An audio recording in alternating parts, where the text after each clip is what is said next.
Hello, kamusta po kayo? Magandang araw. Johnny the Bagger uli ang inyong abang lingkod. Pag-usapan natin ngayon ito. Akala ko ba, handang-handa si Vice President Sara Duterte. Sabi nga niya, she wants bloodbath. Diba? Talagang bakbakang walang humpay doon sa impeachment court.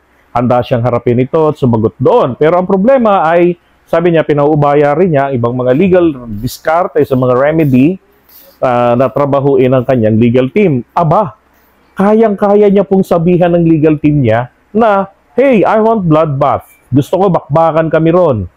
No holds bar. Bakbakan kami ron sa Senado, sa impeachment court. Walang technicalities doon. Kailangan, gusto kong maharap agad yan. Dapat nga po, ang kaakibat doon na ginawa ni Sara nung sinabi niyang yun, nagpetition sila sa Korte Suprema o kaya naman sa Senate, which is appropriate, whichever is appropriate, di ba?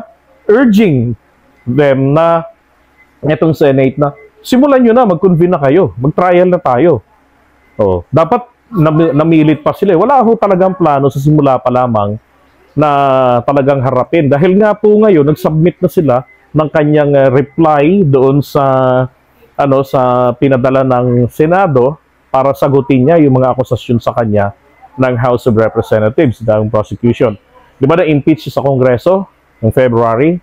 So, ano nangyari? Ipinababasura po ng kampo ni Sara. At ang dahilan nga, ito ay walang bisa mula pa sa simula or sa Latin, ito ay void ab initio. So, naalala ko lang din naman, ano nga ba yung laging binabanggit ni Sara dito? Wala raw bisa yung impeachment kasi hindi nasunod yung 10 days. Tsaka yung multiple impeachment complaints, bagamat sinasabi ng ating saligang batas, hindi pwede, di ba? Yung merong subsequent within a year. So may 1 year bar rule. And then meron ding mga desisyon na ang Korte Suprema dyan na sinasabi na initiated po, maituturing at nagsisimula na yung 1 year bar rule kapag yung impeachment complaint na naisampa ay nagkaroon ng kaakibat na legislative action. Ibig sabihin, katulad po ng referral sa committee. Or, kung hindi naman po referral, ito yung nag-gather ng boto para ma-impeach, para ma-shortcut yung proseso. So, pag ganun po yung situation, doon po nagsisimula yung 1 year bar rule. Diba? Tingnan nyo rin po doon sa Davide case, yung tungkol doon sa impeachment kay Hilario Davide. May ganyan rin pong senaryo. Ngayon, imposible naman pong hindi ito alam ng kanyang mga abogado or even ni Vice President Sara Duterte. Diba? Now, what I'm trying to point out here, they knew this already a long time ago. Pero alam niyo naman po mga abogado, pag kami ilulusot lahat, gagawin ng paraan. Diba? Baka magtatanga-tangahan, magkukunwari, okay lang yun. I perfectly understand kasi mga abogado sila, they get paid by doing that. Pero for the Vice President na nagyabang na handa niyang harapin, bloodbath, nako, utusan mo, Sara, yung mga abogado mo, ang iyong legal team, di ba, na huwag nang mag-cheche-cheche-boreche pa. Diretso na sa impeachment court, doon na kayo magsasalita. Di ba, para hindi ma-delay. Tapos i-withdraw mo na rin yung iyong final na petition dyan sa Korte Suprema na kung saan related doon sa impeachment na nangyari sa iyo from the House of Representatives, di ba? Kino-question niya rin kasi yung validity nito. Kasi nga naman, multiple din yung impeachment na pumasok. Diba? Merong 4th impeachment complaint. And what happened to the first 3 ay pinag-combine daw. Tapos sabi ng taga-prosecution, tapos ito yung naging 4th impeachment. The reason behind ay mahina po kasi yung mga ginawa nilang na unang 3 impeachment complaint. So yung mga kongresista na pinapayagan ng Constitution na mag-file ng impeachment, sila po yung sumulat. Combined etong nilalaman mula ron sa naunang 3 na na-file. Mula rin nga Trillanes, civil society, tsaka kung sino pang mga eklabuyo nagsampa noon. Diba? Pero kung alin yung inaksyonan, yun po nagsisimula ang first, yung 1-year bar rule. So, ang inaksyonan po nila out of 4 is the 4th impeachment complaint. Diba? Napakasimple lang, Sarah. Diyos ko po. Bakla pala si Sarah, parang si Harry Roque. Putak ng putak. Pero, iba pagdating po sa action, pagdating dun sa reality. Hindi na, hindi ho consistent eh. Di ba? Ang tama dito ay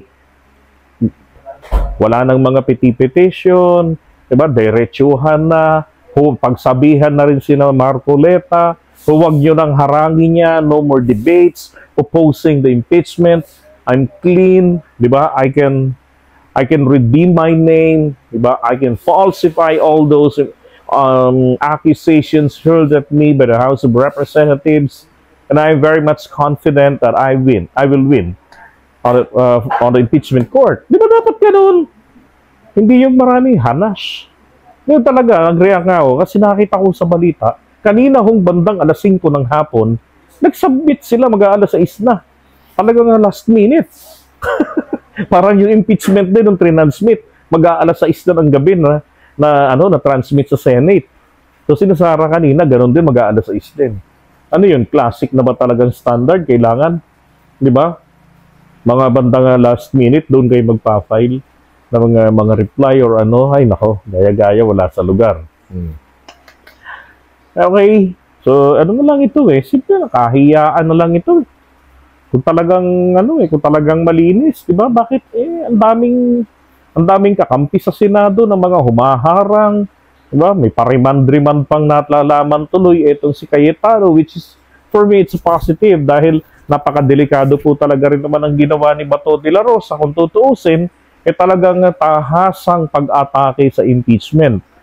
Di ba? Na kahit na though merong dissenting opinion si dating naging Chief Justice Puno, hindi naman po yung nangangahulugan yung dissenting opinion, ito po yung standard.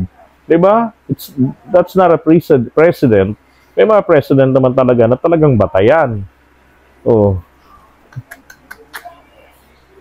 Hala ko pa naman di ba? Pakatapang eh. So ano naman kaya ang masasabi rito ng mga DDS? Kasi for me, hindi ho katalinuhan, hindi rin ho may tuturing na katapangan ang aksyon na to dahil napaka-inconsistent. Ano ho ba ito? Hindi ba nag-uusap ang mga yung mga legal team ni Sara at saka si Sara mismo? At kaya rin ba wala siya kanina dun sa Senate? 'Di ba?